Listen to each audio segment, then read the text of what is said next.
everyone. I am live here off near Mather Preserve, I should say, off Zinfandel, just an unincorporated area out in just outside Sacramento. Now, there was a controlled burn early this morning around 10 a.m. This area you can see behind me burning. To make sure a lot of that vegetation is taken care of before we start getting into further, fire season and to help protect homes around the area. So definitely we've heard of controlled burns. They happen often, but unfortunately just a small area behind there also became burned due to this controlled burn. So briefly became out of control, now under control once again, but it is taken care of, just a little bit more than the fire department wanted to chew off for today.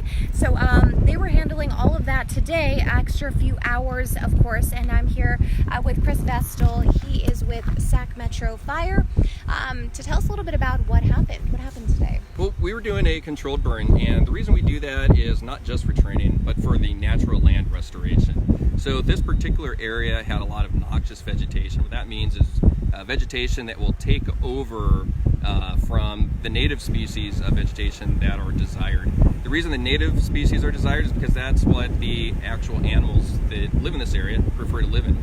And although we may think of snakes and field mice and things like that as, intruders into our areas, this is their natural habitat. This is where they live. And what we noticed out here today was there weren't a whole lot of those in this area when we started our burn. And that's good. That means we didn't damage any of them, but it also means that this was not a good environment for them to live and set up those habitats. So by applying fire and applying that high, hot heat, that actually gets rid of the seeds and the vegetation and prevents their regrowth for several years. What we expect in coming years now, like next year, is a return of the native species, the annual grasses, and more birds and more wildlife that call this area home to be able to reestablish their own community here. Yeah. So you guys started on this land. How do you start this? Does it start on the perimeter? Do we go all the way out? Or how do we begin to start something like this as a controlled burn? There's a lot of planning, and a couple of things that we look at, first of all, are the weather conditions and the air quality. If the air quality is going to be poor, then we don't do the burn because we don't want the community to be affected by that. That is a health hazard. So today had really good air quality. And then the other things that we do, we look at the wind direction. So as we start our burn, we actually back it into the wind so that it doesn't get pushed by it. We have a nice big buffer, this road right here, and also one behind me. So as we started it, we had winds directly out of the south, which we don't have now. And we pull that fire back in and we let it go slowly. And then as we get more depth built, meaning more black area, bigger buffer, then we were able to put more fire in and create that good hot heat that actually helps remove this vegetation. Okay, and so he and I were talking a little earlier about how something that is controlled can become out of control. And we were talking about just the different uses, whether it's something that they use kind of like flares to start torching stuff, or also using some diesel around the perimeter areas. Dust coming in here. Well, the wind is picking up, so this would not be a good time to start something like these fuels. But of course, they did it early in the morning when everything was calm, so that's a good thing that you guys got that handled. But no, we were talking about the fuels and how that affects everything. So we're talking about the diesel along the perimeter line and how some of that may have leaked over into that adjacent field. So let's talk a little bit about that. So it wouldn't have been the diesel that leaked over. Okay. What would have happened would have been the vegetation would have retained some heat, and during our process, after we finish the burn, we stay, we watch it, we make sure that nothing's going to happen, unfortunately, like it did happen. But part of our planning is a primary and alternative and contingency areas. So what happened in this case was we held it at our primary area and then it went into our contingency area. So even though this was technically an escape burn, we did have a plan and we did know where it would go, how we would stop it, and the resources and assets that we would need to keep it from going beyond that. And we were successful in stopping it at those lines.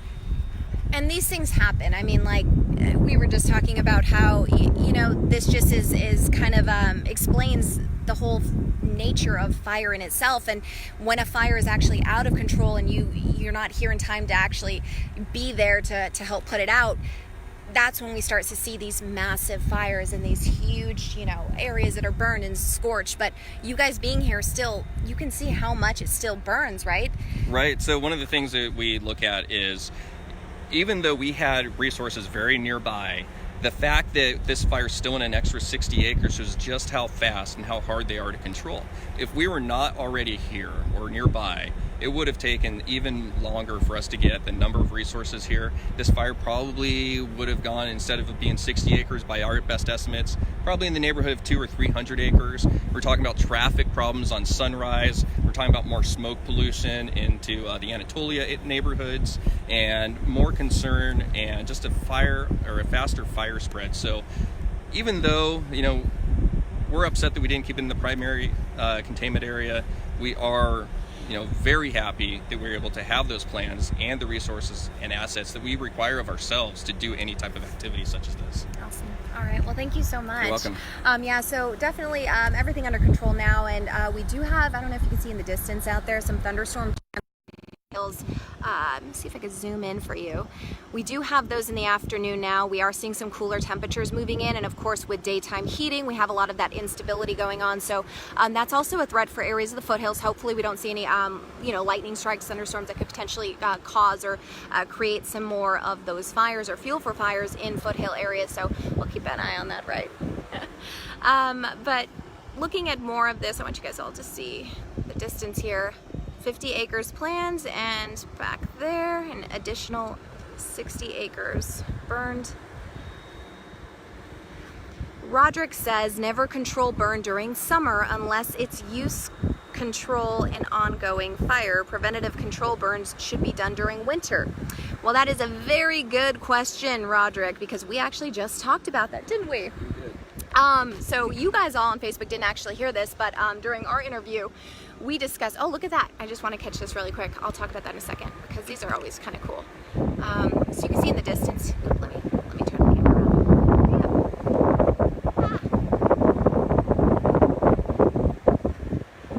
Got a little bit of a dust devil going on.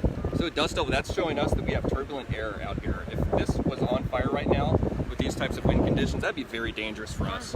So we always have observers, we have people that are watching the fire behavior, we have people taking the weather conditions on site, and when we see something like that, we alert all of our people to get out of the way and also to take cover.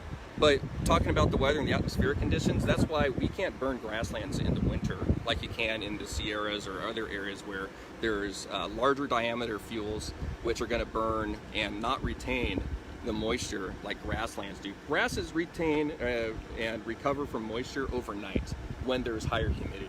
So in the wintertime here, we wouldn't be able to burn typically until about May or June, but with the late winter that we had here, the grasses and most of our fuels in this area, even the brush, really wasn't ready until late June, early July at the absolute earliest. So now what we're seeing is higher temperatures. We finally hit the hundreds for a while. We're cooling down this week. That's why we picked this type of year, or this week particularly, with low 90s, high 80s later this week, but also calm winds. We wouldn't burn conditions like this. So we really look at the weather conditions and the science behind it and our control lines. Yeah, no, that's a very good point. And just let's explain to people what would happen if we did decide to do it when the soil's moist or when we're seeing a lot of these wet grasses. What happens? Two things. For one, we wouldn't get any burn. And if we burn too early, like we have before in April or May, we don't actually get the benefit that we like from removing the species. And we're doing this for some of our landowner partner government agencies like county parks and the Center for Natural Lands Management. So we get a dual benefit of training, but we also get the benefit from the land management and the return to native species. So when we talk about doing that earlier, we wouldn't have the benefit, and we also wouldn't get the fire, and there'd be no training benefit either. Good point. Also, training is very important. Yeah, make sure your firefighters are ready. All right, so yeah, the control burn here under control, and that's pretty much for us here in Mather, grasslands area outside the preserve. So thank you all so much for watching, and we'll have more tonight on the news at 11 p.m.